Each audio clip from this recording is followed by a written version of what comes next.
how do you compare the stay with United Nations as and as an investor in climate change projects? How do you compare?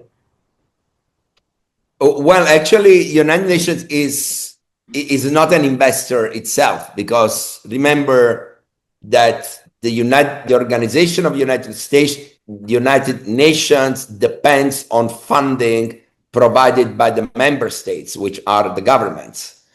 And most of the projects, programs, and operations of the United Nations implement certain practices in support of either governments or populations, but not with a business model that generates profits.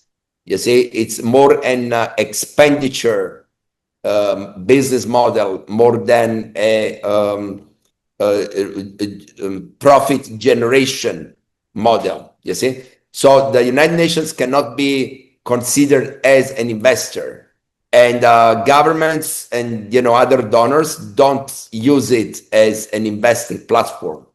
So the whole UN business model should be re-engineered to be more adaptable to the impact investing requirements and practices.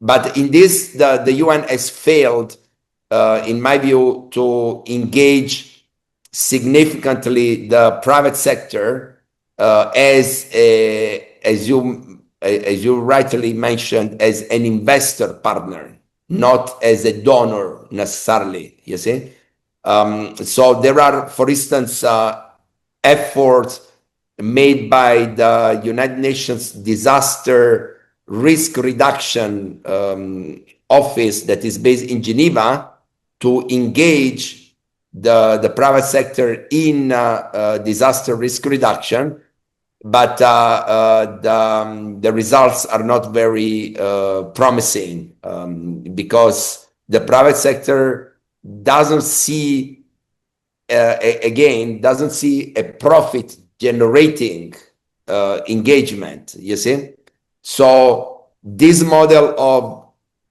donating money or donating time or donating resources, it doesn't work, because the main objective of any private enterprise is to generate profit.